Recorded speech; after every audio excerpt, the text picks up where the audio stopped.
représenter un par un emploi. Est-ce que toi déjà, Henri, tu as vécu... comment tu as vécu le chômage ? Donc, bonsoir tout le monde, bonsoir Julie, bonsoir chers auditeurs. Juliette. Juliette. Mais c'est comme un surnom. Ouais, j'ai juste fait l'imitif au fait ouais. de Julie. Je t'appelle An.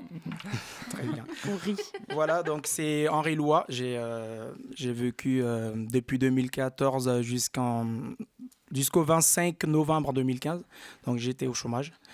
Et je l'ai vécu très très dur au sortir de la fac. Donc il fallait chercher d'un côté sur l'autre de boulot. J'ai postulé dans tous les sens. C'est-à-dire que j'ai ciblé beaucoup d'institutions, notamment la ville de Nantes, la ville de Rezé, parce que je voulais à tout prix travailler dans le secteur social. Donc, je ciblais, par exemple, tout ce qui est direction de la solidarité des différentes mairies, mais je n'ai jamais eu de retour pour mes demandes, ne serait-ce que pour des stages non rémunérés. Parce qu'à la base, je voulais tenter dans un premier temps, soit pour moi de mettre en pratique mes théories, mes compétences théoriques issues de la fac, hein, mais je n'ai pas eu de retour durant un certain moment.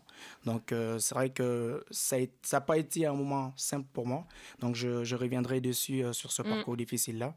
Et c'est après avoir rencontré un par un emploi, d'ailleurs, dont je vais laisser Julie présenter la structure. Donc, Alexandra. Voilà, Alexandra a présenté la structure. Tu rêves d'avoir une Julie sur le plateau, mais on peut tous être un peu, et on est 4 femmes, on peut être des Julie juste pour toi ce soir. Donc Alexandra, alias Julie, dis-nous tout, un par un emploi, booster, redonner la confiance, et votre slogan c'est ? Trouver un emploi à deux, c'est plus facile. Voilà, on verra que CodeJob va vous entrer en compétition après avec vous, même s'il n'y a pas de compétition. Donc, dis-moi tout. Ouais, tout est complémentaire en fait. C'est vrai. On va le voir ce soir. Très brièvement, nous, on est une association basée à Nantes et Saint-Nazaire. 20 ans d'existence, on les fête. Cette année fin mars. Fin mars. On va mais faire c'est bientôt. une grande fiesta cool. pour l'occasion. Et ce qu'on fait, c'est qu'on met en relation des chercheurs d'emploi avec des professionnels de leur secteur d'activité qui devient leurs parents ou leurs marraines. Et voilà, qui leur donne leur regard pro de personnes qui est dans la place sur la bonne technique, la bonne stratégie à adopter. Donc voilà, on est dans de l'humain pour se soutenir. Et donc c'est une famille de combien de personnes ? J'ai vu que vous avez pris 600 parrains 600 et marraines bénévoles en Loire-Atlantique. C'est un sacré noyau plein d'énergie et de bonne volonté. Il y en a en plus qui viennent de tous les horizons, tous les secteurs. L'industrie, les services, les collectivités, la culture. Voilà, oui, c'est important de pouvoir... très très large, une vraie diversité pour coller aux demandes des chercheurs d'emploi. J'aime pas d'ailleurs, vraiment, demandeur d'emploi, ça va pas, parce qu'aujourd'hui c'est devenu une telle quête chercheur d'emploi. Voilà, chercheur. Je suis chercheur. Mais moi, j'avais vraiment rencontré quelqu'un qui m'a dit « Qu'est-ce que tu fais ? Je suis chercheur. » C'est bien, parce que chômeur. On bannit ce mot ce soir. Très bien. On a tous nos mots, nous.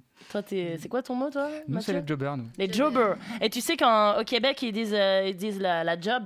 Tu fais la job. Donc ça vient peut-être... Voilà. Et concrètement, toi, comment, Henri, comment tu as rencontré un par un emploi ? Et comment s'est passée cette rencontre ? Très bien. Donc, dans ma solitude de recherche d'emploi, puisqu'on va bannir le mot chômage, donc j'ai eu la visite d'un ami, Bakary Mariga, qui aujourd'hui travaille aussi pour Optima en tant que médiateur social. Qu'on salue. Qu'on salue d'ailleurs, je profite de le faire coucou depuis son radio. Du coup, il est passé me rendre visite un jour. Il m'a dit « Henri, je trouve que tu es vraiment en période de dépression et que je te comprends. Mais ce serait peut-être pas possible que tu t'approches de la structure en par un emploi. » J'ai demandé « C'est quoi cette structure ?» Moi, je connais pas. Il m'a dit « Non, j'étais accompagné par cette structure. » Donc, j'avais une marraine qui travaillait pour la ville d'Orvaux. Donc, finalement, aujourd'hui, il est salarié, il travaille en tant que médiateur. Donc, j'ai pris les coordonnées de l'asso. Toujours, je n'avais pas la motivation pour les contacter. Les semaines qui ont suivi, j'ai pris contact avec l'asso. Et j'ai eu Madame Perrier Isabelle, je profite-en pour... Aussi, il fait des bisous. Un coucou. Donc, on a fixé rendez-vous. On a eu pas mal... je suis parti au siège d'un par un emploi. Donc, j'ai pu échanger avec elle. On a fait le bilan de mon parcours. Donc, on a élaboré un premier contrat, c'est-à-dire de parrainage, dans le cadre de l'accompagnement. Et ce contrat-là... Par ce contrat-là, j'ai été recommandé à une marraine. Bon, moi, je n'ai pas eu un parrain, parce que la structure, c'est un parrain d'emploi. J'ai eu une marraine, en fait. Est-ce qu'on peut choisir ? Est-ce qu'on voit on a un trombinoscope ? Moi, je veux ce parrain, cette marraine, un peu comme dans les bronzés avec les moniteurs. On peut en plus trouver l'âme, sœur.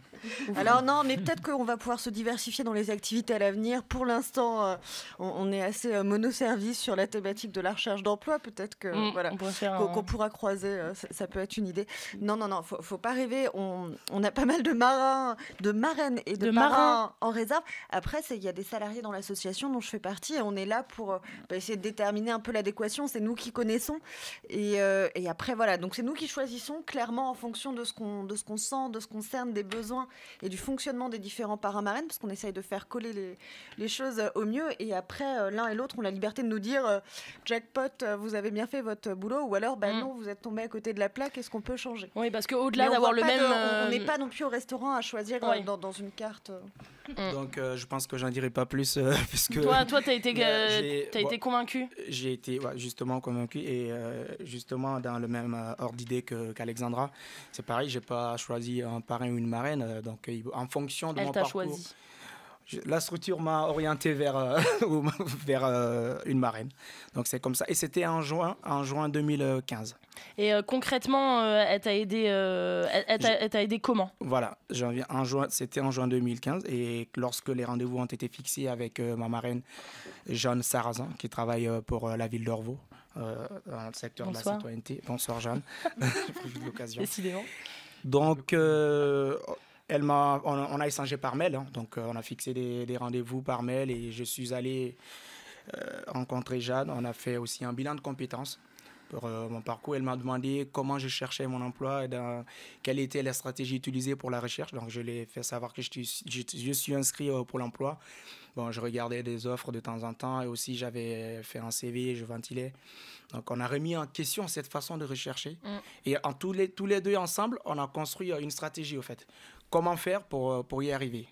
Donc, concrètement, elle a d'abord commencé à faire un bilan de compétences avec moi. Et t'as été bluffé ou pas? J'ai été très bluffé parce que quand j'ai... tout ça. Oui, parce que... Non, mais parfois c'est dur de savoir soi-même ce qu'on... Non, mais j'étais vraiment bluffé parce que il y avait ce recul. Parce que quand on a le regard extérieur de la personne, parce que nous, on peut se dire, tiens, je suis dans la bonne logique, mon CV, il est bon. Alors qu'en réalité, lorsqu'on le soumet à une autre personne qui va prendre du recul en apportant notre regard, si vraiment on prend du recul, on se remet en cause, on peut se dire, voilà. Et avec cet exercice-là, effectivement, j'étais bluffé. Je me suis rendu compte que donc chercher à deux, cela m'a reboosté et m'a permis vraiment d'ouvrir les yeux, de comprendre que j'étais pas dans la bonne logique. Et sur ce premier aspect de bilan de compétences que j'ai effectué avec Jeanne, ça a porté fruit, puisque je me suis dit, waouh, elle m'a enfin donné un coup de boost. Elle m'a dit qu'Henri, vous avez des compétences là, mais pourquoi vous n'exploitez pas ce domaine-là plutôt que de vous orienter dans un autre domaine qui ne colle pas avec votre CV? Vous postulez chaque fois, il n'y a jamais de retour, vous ne vous posez pas cette question. Parce que vous envoyez 1000 à 100 CV, mais il n'y a jamais de réponse. Et un CV qui ne parle pas, ce que je retiens d'elle, cette phrase-là, ça m'a beaucoup remotivé. Un CV qui ne parle pas, c'est-à-dire qui ne donne pas de retour, il faut remettre en cause ce CV. Normalement, on accuse réception où on dit... donc voilà, le premier aspect... Souvent, les structures ne sont pas honnêtes à dire excusez-moi, mais vous c'est dans telle partie de votre CV, c'était mal fait. C'est en mode malheureusement, vous ne correspondez pas à notre attente. Et au meilleur des cas, sinon, tu n'as pas de réponse. Au meilleur des cas, voilà. Donc, à partir de là, on a enchaîné des rendez-vous, on a retravaillé le CV, comment faire les lettres de motivation. Et c'était comme si je me retrouvais à faire des commentaires d'arrêt à la fac parce qu'il fallait prendre des offres d'emploi. C'est-à-dire que même si je ne postulais pas, je travaille l'offre d'emploi avec elle. J'ai commencé d'ailleurs cet exercice-là avec Madame Isabelle Perry. Après, j'ai continué avec Jeanne. Donc, je prends une offre et je traite l'offre avec elle comme si je postulais, je candidatais officiellement. Et après, elle corrigeait derrière. Voici, quand tu postules comme ça, ce que ça peut... L'employeur, il a 1000 CV, c'est énorme. Donc, quand vous utilisez ces termes-là, ça ne peut pas le faire. Lorsque vous présenter un CV alors que le poste demande un référent social, ainsi de suite. Donc ça aussi, ça peut pas forcément le faire.